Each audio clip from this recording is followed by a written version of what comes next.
Yeah, gotta love the washed out camera, huh? I wonder why it's so washed out.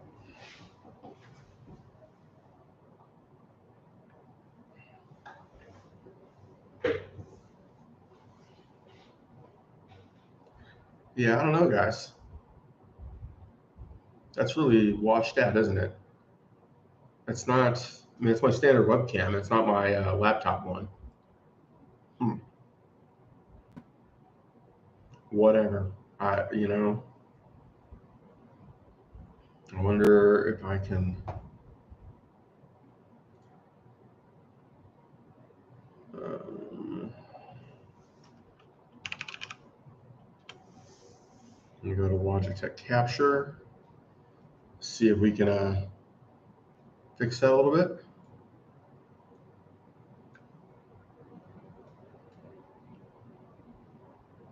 Just needs to be a little darker.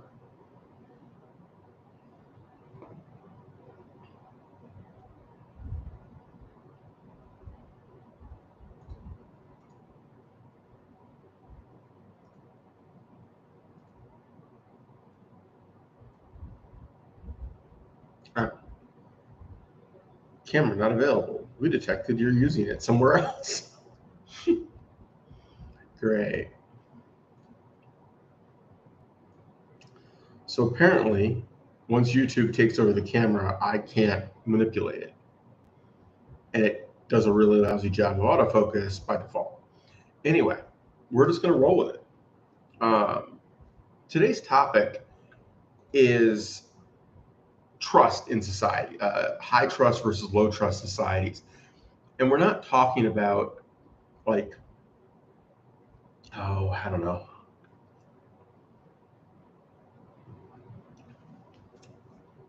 It's not the little stuff. It's, do you trust your neighbors? Do you know your neighbors? And would you help your neighbors, even if they're not part of your family unit, your tribe, your group, if they are not friends? So let's get into it. I have seen a number of people on social media mention that what we're seeing in society today, in Western society, not just in the US, is a transition from high trust society to low or relatively low. And just as an example, you're seeing this in places where there has been a great deal of immigration from low trust societies, where, and we'll get into what that really is. For example, Western Europe had a whole lot of Africans, and particularly Muslim Africans and Middle Eastern Muslims, moving into their countries. And those people are used to a low trust society. That's what they're comfortable with. That's what they're familiar with. That's how they've operated for centuries. They operate on a family or tribal basis. And I say tribal in the sociological sense. I don't mean literally like a tribe. A tribe is an example of it, but it's your unit as opposed to society as a whole. You may live in a nation, but your tribe is not your nation unless you are in a high trust society that operates that way. For example, if you were a German Jew in 1940, were you a high trust society or low trust society? You're low. You are absolutely a low trust society, and you are not part of that national tribe. You are other. You are specifically made to be other by your government.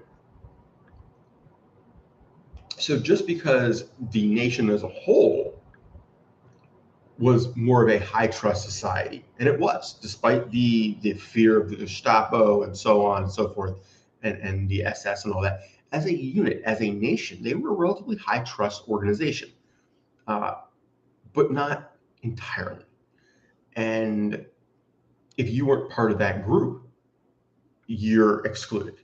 You are not going to get help. Your neighbors are not going to help you. They may turn you in, even though you were friends. You helped each other. You saw this over and over where, you had a Jewish friend who went to their friend for help to hide from the Nazis to get out of where they were, or just, I need some food. I can't operate my business anymore. They've shut me down. Can I work for you? No. And you're like, but we're friends. But you're a Jew. Like it's that kind of situation. You are not part of their tribe, and they will not help you if you are not directly compensating them right then ahead of time, as in, here's money, here's product. No help. That is low trust. High trust is when you go, yeah, I don't know you. You're some random person. You need a ride to the gas station to get some gas to get your car running again. Sure, no problem.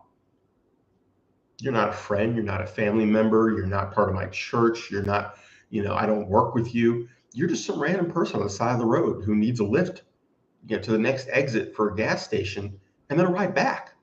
I'm going to go out of my way. This is not convenient for me, and I have no expectation that this is going to benefit me directly. It's the epitome. High trust societies are the epitome of a pay it forward concept. The very idea of pay it forward, if you are somebody who is a veteran in particularly of the war on terror, think about the nations you served in. If you deployed to one of the combat zones, think about that. Those are the definition of low trust societies. Would those people help you or each other if they were not part of a tight little knit group without being directly compensated? You do something for me and then I will do something for you. Not I'll do something for you and maybe you'll help me. No, they want it up front because they don't trust you to give them something afterward. They don't trust it to pay off for them later. And the exceptions to this, particularly the Kurds, we fucked over so many times that I'm sure the Kurds treat now the U.S. as a low trust, group, that they are going to assume that the U.S. is not going to pay up.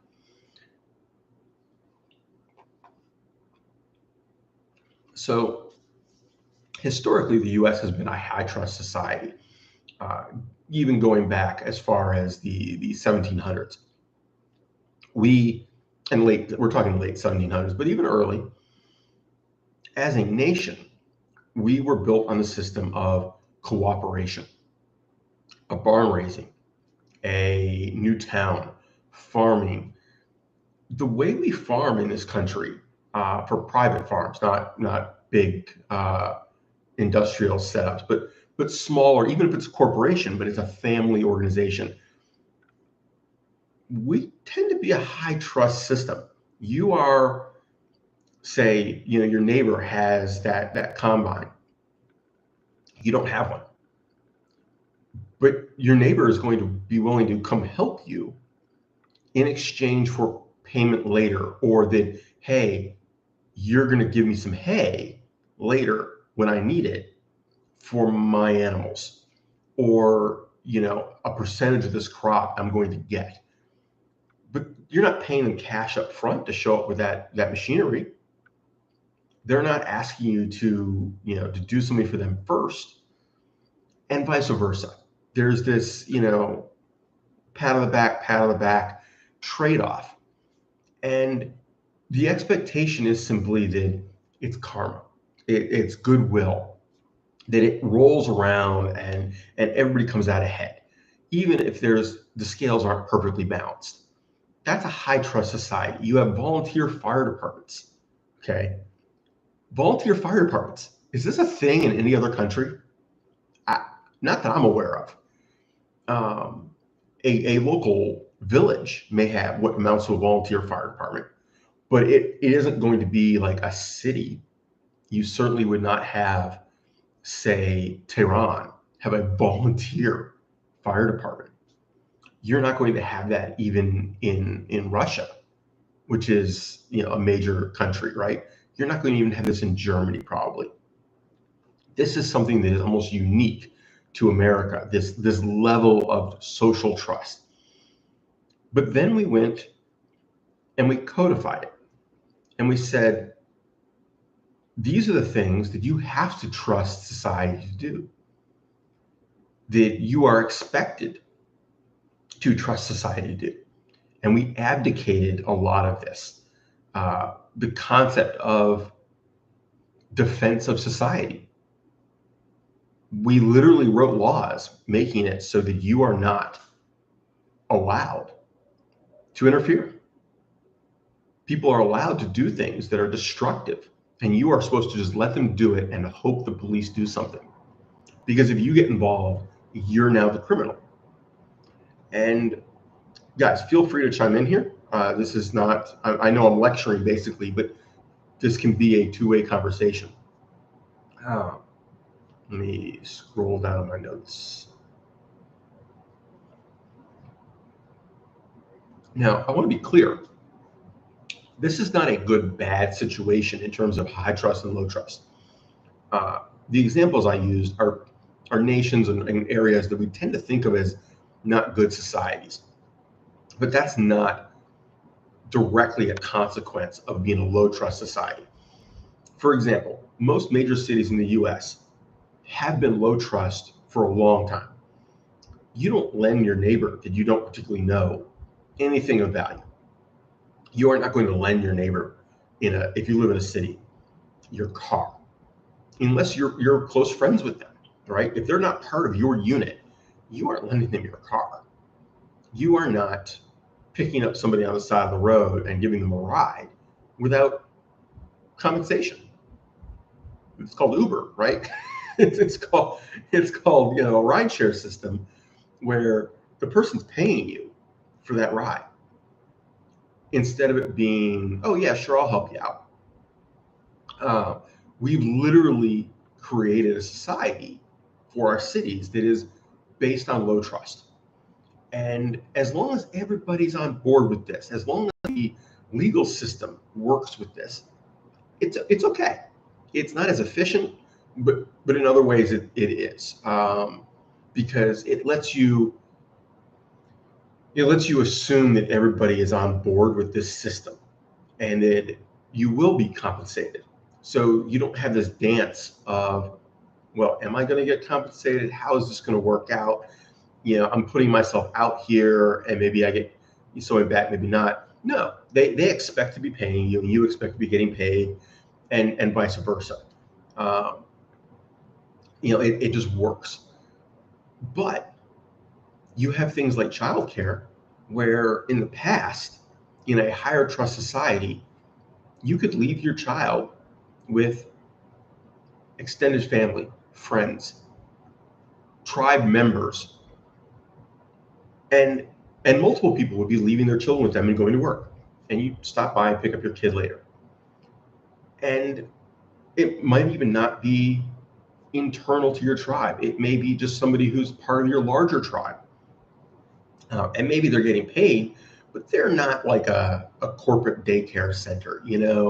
There's no expectation this person is a full-on, has a medical staff and OSHA is checking on them and this and that. No, they're freaking, childcare. There's literally somebody who's keeping an eye on your kids, giving them some food after school, and making sure that they're not dead, right? If you grew up in a small town in the 70s and 80s, even the 60s probably, this was normal.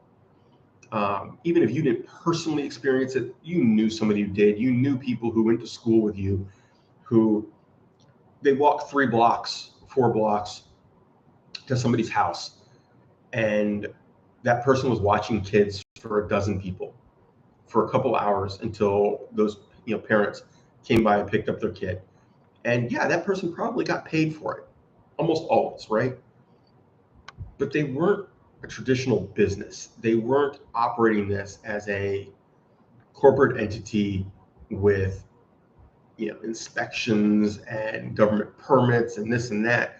No, this was somebody who was able to manage a bunch of kids, feed a bunch of kids some after school snacks, and keep and provide some entertainment so that the kids were not being destructive for a couple hours.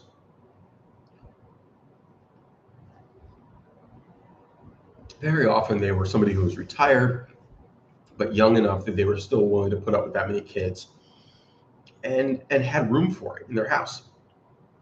It is what it is. Um, in a low trust society, that doesn't happen. Absolutely not. That is how you'd have kids kidnapped. It would just not.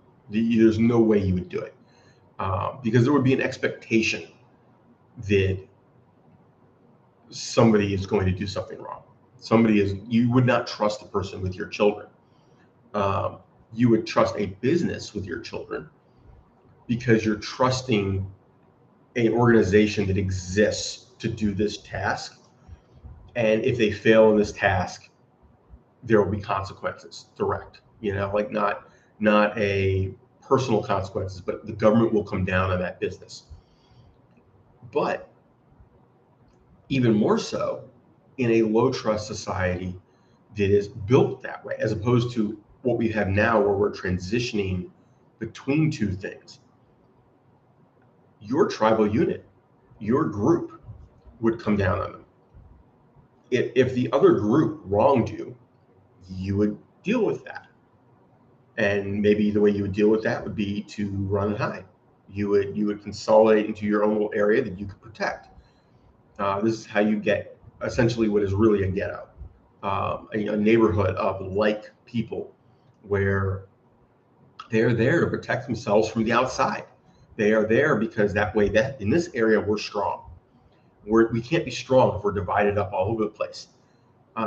This is how you get, towns where everybody's related somehow. Like they're all cousins and third cousins and second cousins, and yeah, that's what happens. And it's a very strange situation when you don't have one or the other, and nobody really knows which one they're supposed to be dealing with.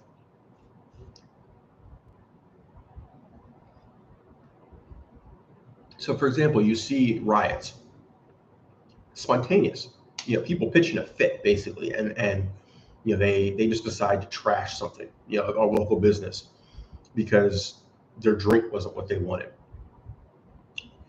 In a low trust society, generally speaking, you wouldn't risk it because a family would be running that business and they would come out of the back with machetes or whatever other tools or weapons they had handy and beat the ever loving hell out of you.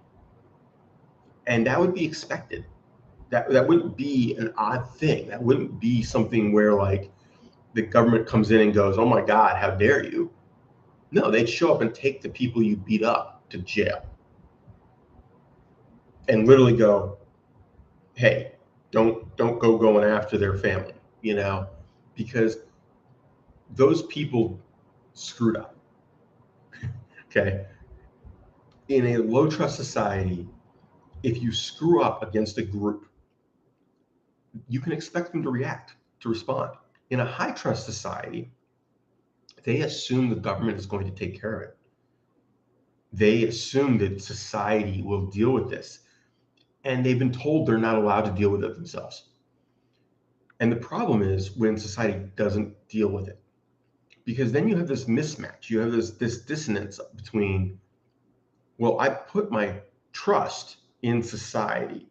You told me that I was supposed to trust in society, and then you failed over and over and over and over, whether it was directly to me or it was I saw it over and over. And when this happens, people lose that trust in society, but the systems are still there. So when you act as if you're in a low trust society, but you are not fully in that low trust society, those systems come down on you like a ton of bricks. And this is where we're at now. If you are that business owner and a bunch of basically hooligans raid your business and trash it and steal from you, if you don't do anything, if you don't stop them, you get looted. And you probably get looted multiple times. And the societal systems that are supposed to protect you do nothing. They literally go, eh. In fact, it goes so far as to protect the people doing it. There are literally laws in this country saying that you aren't allowed to stop them, and the police are not allowed to stop them. Your security guard isn't allowed to do anything. Huh? It's a crime. If that's not a crime, what is? And so you have that concept, and then you have the expectation that the police will do something. But if they don't, and you do, you have a security guard that stops people from stealing from you with force, even if it's not lethal force. You now wind up in front of a judge for doing something wrong. Your security guard winds up in jail for doing something wrong. And the problem with that is that it continues to break down. It continues to devolve.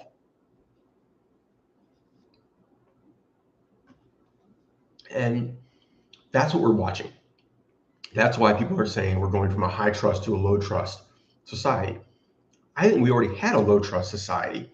The problem is that we have a high trust system of government.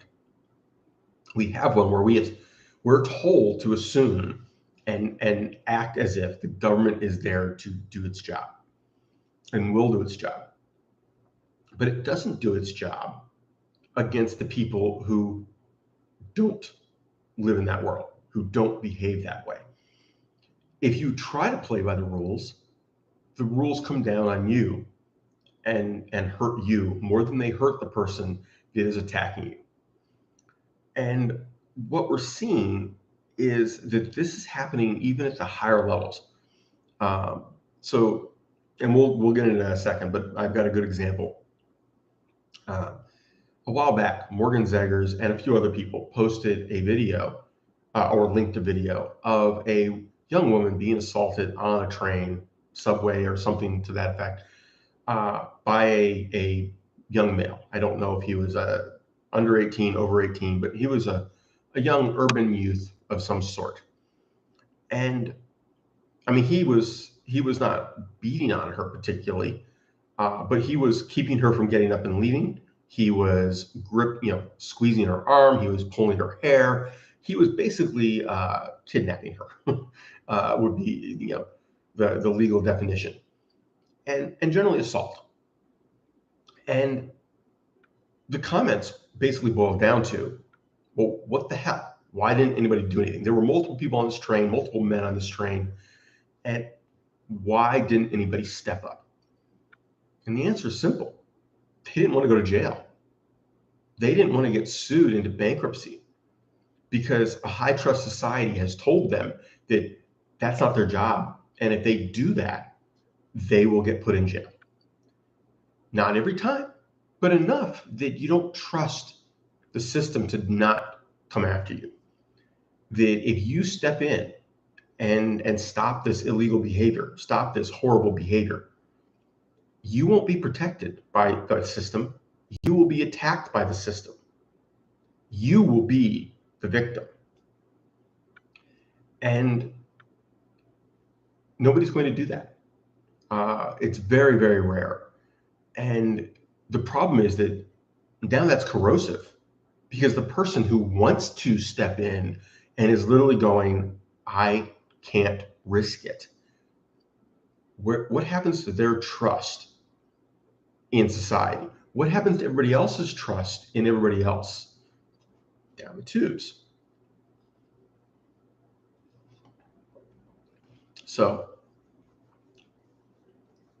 you have a system where we're told that, these people looting your store, burning your business down, burning your house down, attacking you in the streets are basically poor victims of society. Don't mind the fact that they're dressed in designer clothes, wearing hundreds of dollars worth of sneakers, $1,000 phones, pulled up in a $60,000 car with a whole bunch of fancy accessories. Don't mind the fact that they don't appear to be employed, but somehow they've got, $1,000 in cash on them at all times and spend freely. They're poor victims of society. But if they attack you, you're expected to not do anything about it. You are just supposed to take it. If you respond, if you are proactive even in defending yourself from a threat, the book is thrown at you. You are absolutely going to wind up in jail. You are going to be demonized in the media. If a whole bunch of people are coming after you, armed, and you defend yourself, you are the criminal. You are absolutely, according to the media, according to the government, you will wind up on trial and you will have been judged and found guilty by the media ahead of time. Is that familiar? Pretty sure I watched that trial on live TV. Yeah, he was found not guilty, and he's now suing the crap out of them. There is hope. There's little rays of sunshine, right? But we're still seeing it. We're still seeing things like, did anybody go to jail for the lies, the conspiracy against Kavanaugh? Women came forward and lied under oath in court, and they were paid to do it. People went and found people to do this. There were elected officials and appointed officials involved in putting this together. That's called a conspiracy. No one went to jail. There was not even a real investigation. Yet, some of them even admitted that they lied. Some of them even outright admitted that they were paid for this. This is a Supreme Court nominee in testimony to Congress. People lied under oath to Congress about a man being a rapist. And there were no consequences for that. None.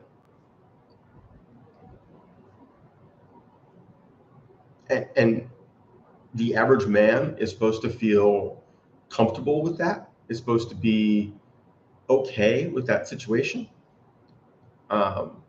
Yeah, that's a scary thing that makes us less likely to trust what somebody says when they did get assaulted, when they did get raped. So now there's a lack of trust on both sides of that equation. But meanwhile, we're being told, always believe. Me too, right? Well, right, yeah, yeah. I mean, it's one of those things where over and over we see it happen. We see friends, we see family members, we see, have ourselves accused of doing something as a smear tactic by an ex-girlfriend, an ex-wife, a tactic in divorce, where there's no evidence. In fact, there's tons of evidence saying they didn't do it. But it's a tactic. It's leverage, because the system assumes that it's true. Society assumes it's true until proven otherwise, or even if it was proven otherwise. I still have consequences from an ex who has since openly admitted, and even to some extent apologized, accusing me of rape, accusing me of consent violations and assault. And she was literally crazy. She was being manipulated by an ex-husband. She was not in her right mind. And this was part of the consequences of that. And I still deal with the consequences of that. And that never went to court. That never went to any legal issue. This was just social. This was just a network of people we knew and people we didn't know who heard through the network, heard through the grapevine. And, how am I supposed to trust in the future, right? How do I deal with somebody else being accused? Do I assume they're guilty? Do I assume they're not guilty? How do I handle that, right? And it happens over and over. It's not like any one thing. It's not any one instance. It's that it's continuous. It's seeing people protesting and threatening to burn down small towns, go attack the conservatives in their hometowns, burn the small towns and the rural towns, and nothing happens. Those people are literally allowed to make these threats, to make these calls. The mayors are allowed to call for violence and no consequences. But meanwhile, if their opponents make make anything that could be possibly twisted into a call for anything that they don't like, they take them to court, they arrest them, and it erodes trust. And that is the issue we are seeing today, is that we are seeing that conservatives in general are losing. Conservatives tend to be a higher trust group internally, and ironically, liberals, for all their kumbaya bullshit, tend to be a lower trust group. They are higher trust inside their network and lower trust outside of it, and which is the definition of a low trust society. That you inside your group, you are full trust, 100%, right? Outside of it, you're not. And it's being fragmented. It's becoming, well, you may have a high trust town or a larger group, but you don't necessarily trust society anymore. And the problem with that is that it leads to a couple inevitable situations. It leads to balkanization if it is not addressed. And I don't know that we've ever had enough examples and enough similar situations to really know how far is too far before you can kind of correct it.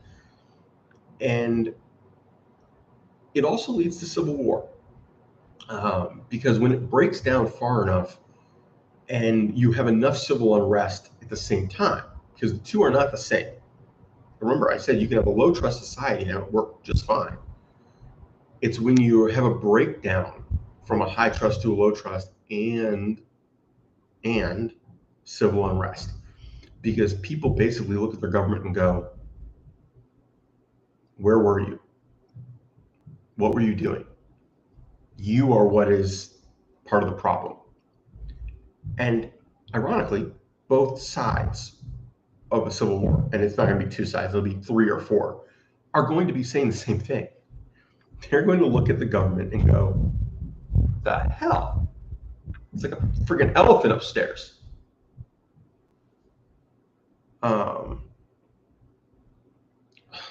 Completely lost my train of thought because the person upstairs is apparently doing a marathon. They've been doing this all day. Freaking ridiculous. This lack of trust in the government, this feeling of being abused by the government, it isn't just one side or the other. Both sides think it's happening. Both sides are right to some extent. For example, whatever your issue is, whatever your particular social pet peeve is, you can find a group of politicians that are elected and supposed to be representing a larger group who are actively working against that thing you care about. They're being destructive toward it, whether it's Roe v. Wade, abortion rights, whether it's gun control, whether it's the inflation, whether it's cryptocurrency regulation, infrastructure improvements, defending or reducing Social Security, or whatever it is. There are politicians who are, from your perspective and from any honest perspective, working counter to the larger community's interests. Holy shit. The fuck is going on up there? I'm literally about to call the cops. Like, It's like a freaking wrestling match upstairs. But you have this situation where, from those politicians' point of view, they're working in the interests of their little tribe. The problem is they got elected by a much larger tribe, not that little group that they're working on behalf of, that they're being loyal to. But from their perspective, this is the little group that I'm loyal to. They're part of this smaller group, even though they're elected by this larger one. And we see this over and over. It's not just a left or a right thing. For example, there are plenty of people that I'm familiar with, I mean, family and friends and prior coworkers and everything, who absolutely hate Ted Cruz. Absolutely. I mean, they look at him and even DeSantis for Florida as, I mean, what the hell? These people are horrible. They're doing horrible things. And what they're looking at is particular things they care about and attitudes and behaviors that they don't approve of. And what they don't see is that this person is working for a different group. They are being loyal to a different group. And the group that is in support of them, that they are doing things that that group approves of, looks at them and doesn't see it the same way. They don't see those things in a negative way. So they also kind of gloss over other things that they may disapprove of because they don't care about those issues particularly. If that issue isn't a hot button item, they don't care that that politician is doing that. That's not their issue. So you can pick almost any politician, and there is people in support of and people who hate. And I use hate very, very literally, over the same issue. And it can be reasonably argued that they are not, in most cases, representing the larger organization, a larger group that elected them. They are representing a smaller group, which is not what their job is supposed to be. But it is how it goes. That's kind of the way it's always been and the way it always will be. The question is, how big a group do they represent? The idea behind a statesman versus a politician is the statesman is working on behalf of the nation or the larger state beyond their own personal agenda. So, for example, you are elected by a particular state, and you are representing that state, and you're representing that state's interests in Congress, in Washington.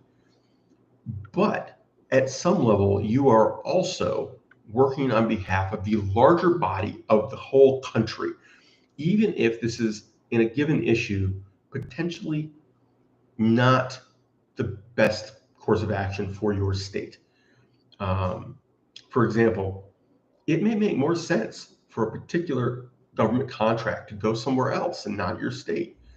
It may make sense for infrastructure spending to be somewhere else rather than in your state. If there's two bridges that need repairs and one is more essential, but it's in a different state, the statesman is making the call based on the larger body. The politician is going, well, I'm going to get reelected by pushing to have it be in my area, because then I can use that to get reelected. That's to my benefit. That's to my tribe's benefit. They don't view their tribe as the whole nation. And that's pretty much the way it goes. That's the difference. That's why when we see politicians behaving in that manner, we almost expect it now. And we're surprised on the rare occasion we get somebody who behaves as a statesman. And stateswoman doesn't work. It's not really a word, but it could be just as easily a woman as a man. So nobody has commented. Tell me I'm either a genius or an idiot, which is very annoying. I'm sure I'm one or the other on this topic. What am I missing? What am I misinterpreting? Something. Hopefully people watching this on replay later have comments. Some examples, give me some examples of things you're seeing one way or the other. I see, to some extent, the issue of women's rights and what do you call it?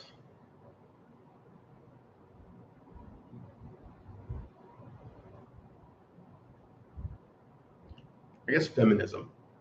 But then at the same time, you literally have, OnlyFans is a valid option. I'm not saying there's anything wrong with it, but it's literally become a huge thing, right? Instagram, TikTok, where, if you are an attractive young woman, particularly with a good chest and a nice butt,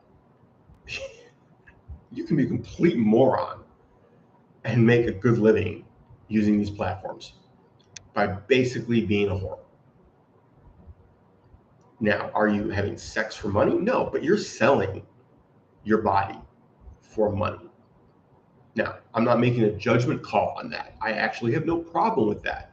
My problem is the dissonance, the disconnect between the don't treat me like a sex object while I treat myself like a sex object, while I sell myself as a sex object. Huh? Which is it? Am I supposed to be supportive of the woman doing this or not? I'm confused. And, it keeps going. You see this happen where, am I supposed to stand up for what's right, or am I supposed to be a wuss? Am I supposed to be a coward? Because if I stand up, I get my head cut off. But if I don't stand up, I get my head cut off. Which is it? What am I supposed to do? And did people walk this line? And you suddenly have people who are not standing up for what they believe. They're standing up for what they think the majority or the loud minority wants them to stand up for. And that is destructive. This isn't a matter of right or wrong. It's not a matter of whether you agree with a particular position or not. It's that if you can't present your opinion without being destroyed for it by a loud minority, even if there's a loud minority or even the loud majority that agrees with you, we have a very hard time as a society. There is a quote that I want to include at the end here, and treason doth never prosper. What's the reason? For if it prosper, none dare call it treason. And I think that's kind of what we're seeing. And you can translate that both as treason against the government, but also against social norms, social niceties, things like being anti-Jussie Smollett when he, was saying that he got attacked. Oh my God! If you said that was suspect, if you were like, oh yeah, bullshit, this looks so bullshit, I can't even, I don't believe you at all, you would have got your head torn off. A lot of people were thinking it. A lot of people. And then it came out that it was true. He was totally making it up. It was a total scam. He paid these guys to do it. It was a setup. What happened to him? Oh, that's right. Basically a commuted sentence. You got to walk away. What's this tell me? It tells me that racism's okay if you're a rich, popular black man.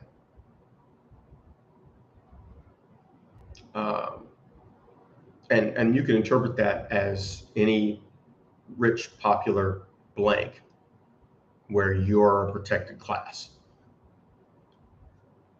It could be anybody. I mean, I could pick a group and you can apply this. But don't be on the wrong side of the mob, or you'll get your head cut off, right? You know, it's that simple, basically. You know, don't be the person the social network is after, because you won't come out of it ahead.